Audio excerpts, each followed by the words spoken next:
All right, let's talk about one of the most important fundamentals to analyze on any project that you're looking to invest in, and that's the community. So, community is, I would say, a top three component that you need to look into when you're doing fundamental analysis. Now, why is this? Well, a coin is only able to have value if there are people who hold the coin. And it's only able to make you money if more people hold the coin. And that's only going to happen if the community grows. And one of the most important factors for a coin going up is its community growing. And it's the ability for the existing community to attract new people to come in and buy the coin, right? You have to think about who are the marketers that attract new buyers of a coin. I mean, obviously the team is important because they actually build the project. You know, obviously the team does marketing, there's influencers, etc., etc. But the actual community, the actual holder base are actually like probably the biggest affiliate marketers, the biggest sort of group of people who bring in new holders of the token for these projects. Okay, now obviously the team, like I said, is important, but the holders are so important for the coin's growth because they are the marketers. They're on the front end.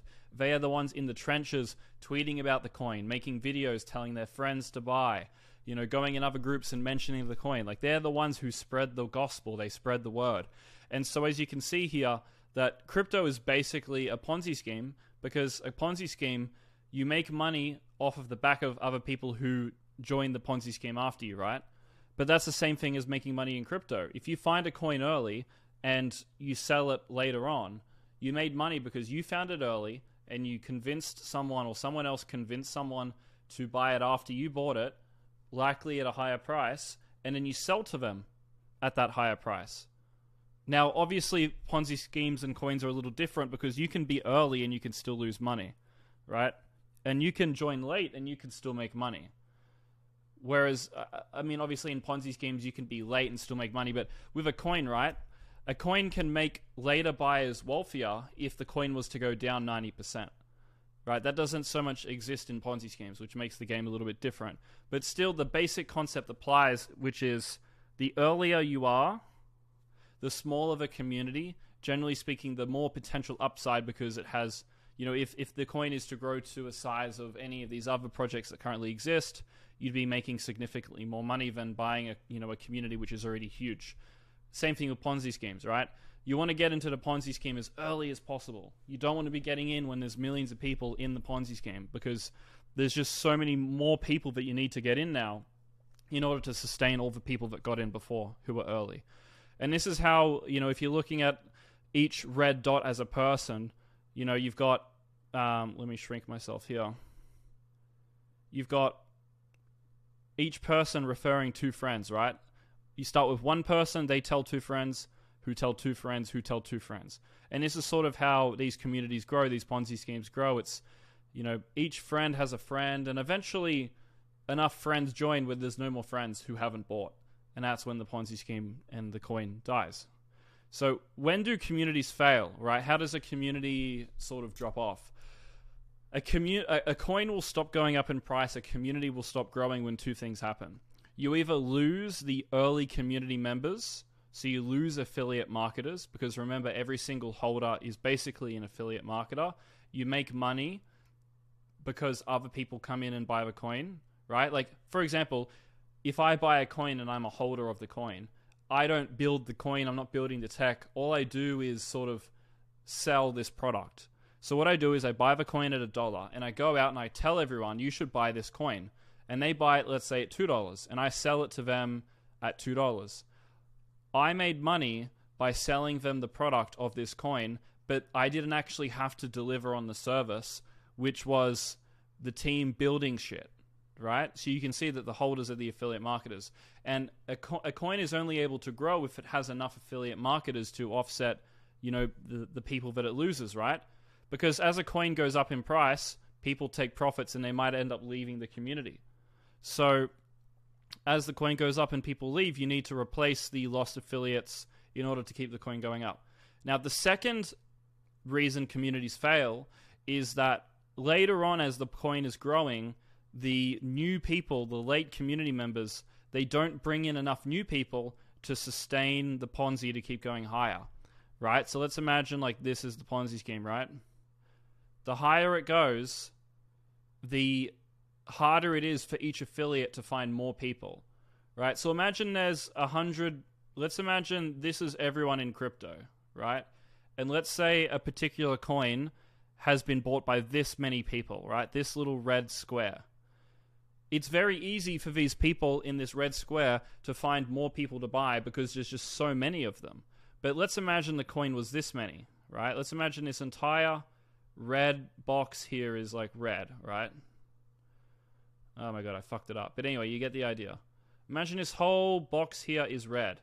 How many potential buyers are there that these affiliates can find? Well, I mean, there's a lot of affiliates, but now the box they're pulling from is a lot smaller, right? There's only so much more growth that can happen. And that is when a coin has really priced in a lot of its growth, when everyone has bought it. And that's why smaller coins make you more money, because they have a larger group of people who will eventually come into the coin, ideally, right? So let's talk about the best community. So the best community has the following, right? They have cult-like fans who never want to sell, and they have cult-like fans who tell everyone to buy. Because if you have this, you have the two most important fundamental concepts of, making something go up in price, which is, low supply and high demand. Because it is only supply and demand which dictate prices. At the end of the day, it's all about supply and demand. So what is supply? Well, supply is like the coins. It's the selling pressure. It's coins being sold. What is demand? Well, demand is like fiat currency or stable coins or Bitcoin, whatever it is, going into a particular coin. It's the demand to get into a particular investment. So the best communities in the world are able to do two things. They're able to minimize the selling, so the supply, and they're able to maximize the amount of buying, so they're able to maximize the demand. And so when you're analyzing a coin's community, you're basically analyzing for finding how good they are at these two things. How good are they at minimizing the amount of people who sell, and how good are they at maximizing the amount of people who buy? And you minimize selling pressure through, a number of different things. For example, you might make the holders lock up the tokens. You might create a culture that makes people never want to leave. You might sell the dream of how much higher the price is going to go and why they should never sell. You might create a cult-like community where anyone who sells you're viewed as bad, you're viewed as an outcast, you're viewed as an idiot, right? How do you bring more people in to buy? Well, you have to teach your holders how to sell. You have to teach your holders how to be affiliate marketers. You have to encourage them to bring their friends in, to bring others in. You have to make your holders use the products and services that you build so that the revenue numbers look better, so that it looks like you have lots of users. You have to, encourage your community to go out and spread the word, spread the gospel, right? That's sort of the basics of how you would go about growing a community as someone who's running a project. Now, something you need to consider when you're looking into these communities is that as the community is growing, as the coin's going up, you're attracting a lower and lower quality of participant, because the type of person who looks for something early that hasn't necessarily gone up in price is usually going to be someone of a higher quality, right? The early days of a new project is where you have the most committed and unique and intelligent group of participants, right? That's when the community's at its strongest, right? Typically, when the community's small, the culture, the vibe, the law is very, very strong, because it's only a small group of people who are generally more aligned on certain beliefs. And as the coin grows in price, you sort of venture out into a subset of people who maybe don't align on as many beliefs and ideas and culture and values as the original community did. And so, as well as this, let's say there's 100 people who the team behind the project have converted into a certain type of community member who believe certain things, who have a certain vibe, and they interact with a certain culture, right? these 100 people now have to, when 1,000 people join, pass on that culture. Because as a founder of a project, there's only so much of the vibe, culture, and law that you're able to pass on. You know, it's not infinitely scalable. Eventually the community is going to grow so big that you need other people to do the work for you.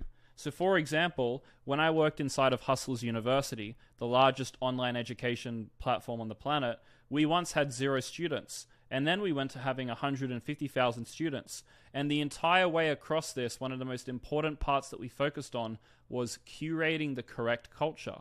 Now, how did we do this? Well, we viewed the entire operation as an army-like structure. So we looked at it as, you know, you got the leader, you've got the lieutenants, the generals, you've got the people who are in the trenches, you've got different levels on the hierarchy.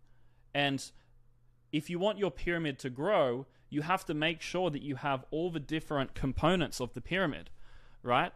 You need the base of people at the bottom. You need the next in command. You need the next in command. You need the guy at the top. And if your pyramid structure ever lacks in a certain area, the pyramid's going to collapse. Okay, so inside of Hustlers University, there was different tiers of people.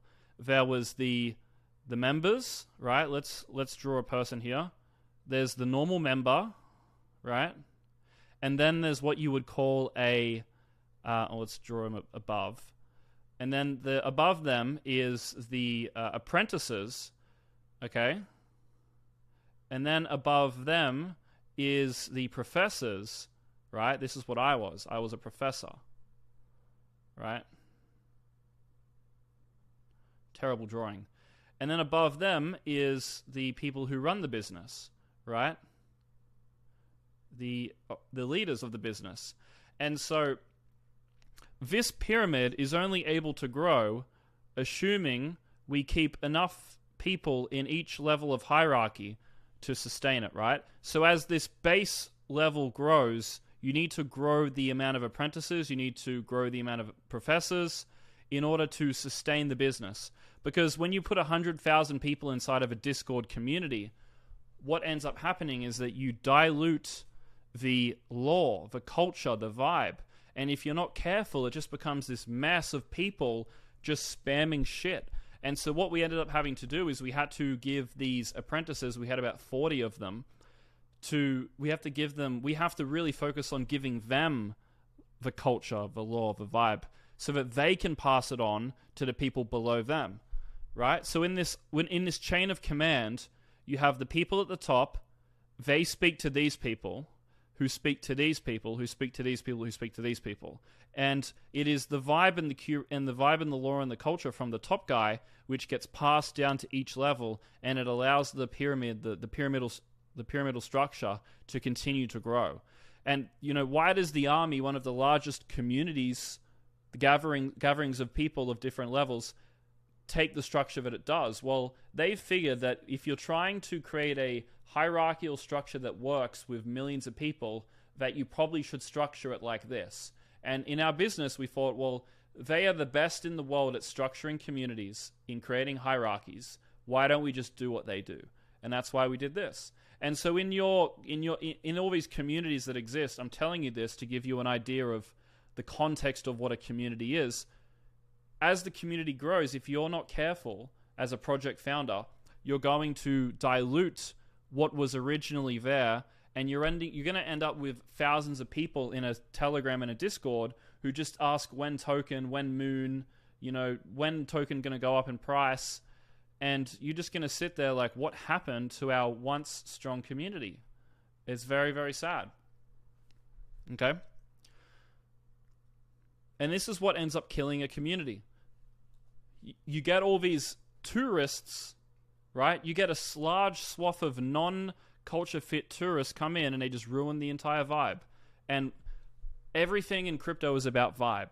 And whenever developers or smart people who are trying to build a coin get harassed by thousands of retards in a Discord, they go, I don't like this, I'm going to go move my attention and skills somewhere else, somewhere where I'm surrounded by normal people.